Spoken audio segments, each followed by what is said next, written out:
أهلا بيكم في قناتي دكتور أند شيف. النهاردة إن شاء الله ده هيبقى أول فيديو صحي بتكلم فيه على الصحة العامة والغذاء الصحي لمرضى القلب والشرايين التاجية. خلينا كده في الأول نتكلم ببساطة، هو القلب دوت أصلا عبارة عن إيه؟ القلب ده هو العضلة والمضخة الأساسية بتاعة الجسم بتاعنا، وعشان يتغذى بالأكسجين والدم في حاجة اسمها أوعية دموية اللي هي الشرايين التاجية، هي ديت اللي توصل الأكسجين والدم للقلب. زي ما الصورة موضحة في شريان تاجي يمين وشمال والتفرعات بتاعتهم. طيب خلينا كده نقول إن ربنا خلق الشرايين بتاعتنا ديت مرنة. يعني إيه مرنة؟ يعني الدم يقدر يمشي جواها على شكل موجة طالع نازل نتيجة لانقباض القلب وانبساطه.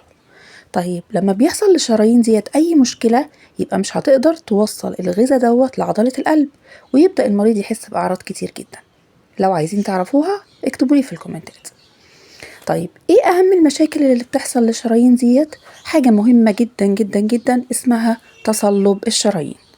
يعني ايه تصلب الشرايين؟ يعني بدل ما الشريان كان مرن والدم ماشي جواه كويس وبسهولة، لا، ده اترسب على الجدار الشريان من جوه دهون خليته بقى جامد وضيق وناشف.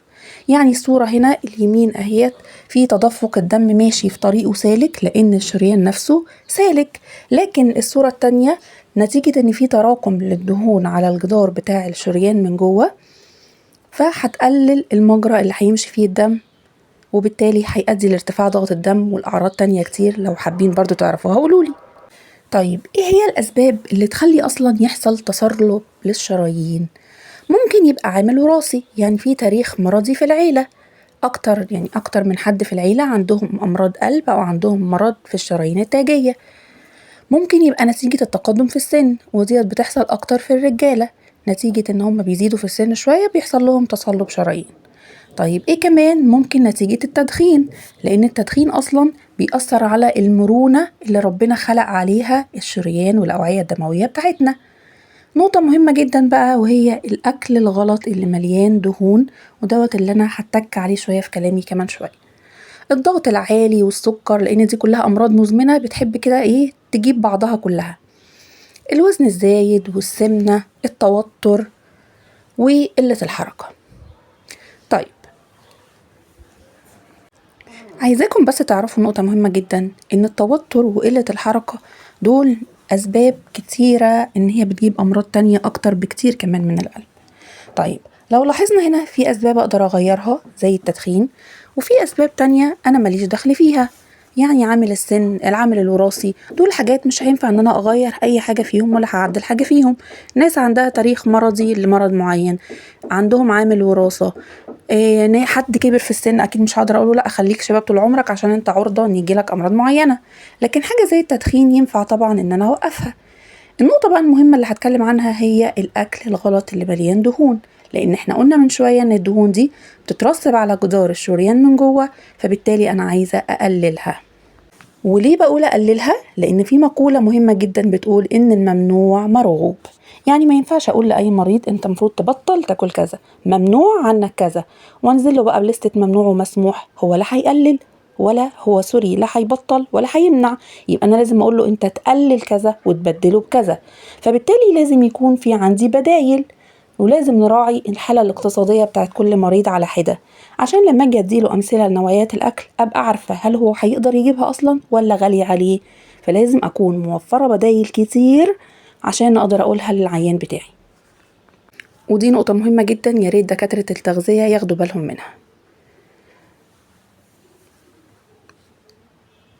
طيب في كل الأحوال أنا الجسم بتاعي محتاج دهون عشان يكسرها ويحولها لطاقة، عشان البني آدم ده يقدر يعيش، عشان الجسم يبدأ يحرق ويبدأ البني آدم ده يتحرك ويروح ويجي ويعيش، أصلا محتاج إن هو يبقى فيه دهون عشان يكسرها. لكن الدهون عندي نوعين، في دهون مشبعة ودهون غير مشبعة. طيب عشان ما ندخلش بقى في تفاصيل كيميائية كده، خلينا بس نقولها ببساطة، إن الدهون المشبعة دي يعني نسبة الهيدروجين فيها كتير وبتبقى مضرة للجسم، فدي اللي مش عايزينها. وفي دهون تانية غير مشبعة، يعني نسبة الهيدروجين فيها قليلة، وهي ديت اللي مفيدة وهي دي اللي أنا عايزاها. يبقى لازم أعرف المشبعة دي عبارة عن إيه أو زي إيه عشان نقللها، والغير مشبعة دي زي إيه عشان هي دي اللي هناكلها.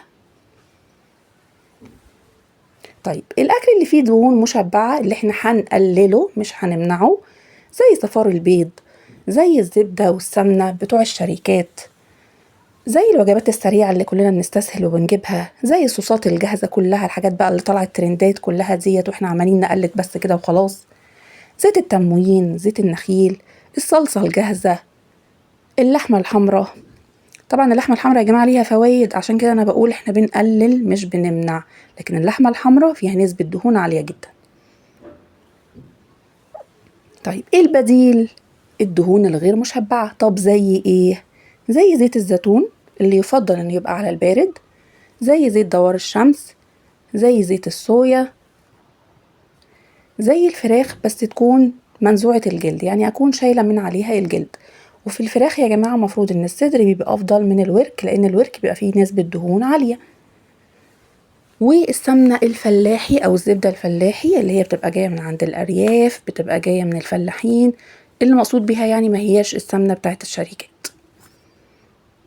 طيب ملخص كده بنقط بسيطة عشان بس نعرف كده ملخص للي اتقال دوت. لو عندنا مريض قلب مسموح له من 3 ل4 بيضات على مدار الأسبوع كله، سواء البيض ده في صورته العادية يعني بيض مقلي، بيض مسلوق، أو حتى اللي داخل في المعجنات والمخبوزات والكيكات، عشان ما اقولش هو كل بيضة أو بيضتين وأنا مثلا كنت عاملة كيكة مرتين في الأسبوع، فهو 3 أو 4 بيضات على مدار الأسبوع كله.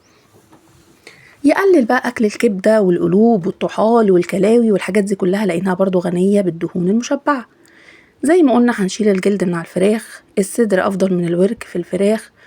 نقطة مهمة جدا بقى، الشوربة بعد ما تبرد ونحطها كده في التلاجة، لما نيجي نسخنها تاني يوم أو نستخدمها أو حتى في نفس اليوم، مجرد ما عملت الطبقة اللي على الوش دي طبقة دهون، مفروض إن أنا بشيلها خالص كلها قبل ما أسخنها تاني وترجع إن هي تسيح تاني، ويبقى أنا كده ما عملتش أي حاجة. نقلل الحاجات المقلية، الحاجات المحمرة، ونحاول نبدلها بحاجات مشوية أو حاجات مسلوقة، ده طبعا أفضل بكتير. نستخدم الزيوت الطبيعية أفضل من السمنة طبعا والزبدة المصنعة. يا ريت تكون المعلومات ديت بسيطة، بس يا ريت تكون فادتكم. لو عندكم أي حد عنده مريض قلب أو انتوا بعد الشر عندكم مريض قلب، وألف سلامة عليكم وعلى كل حبايبكم.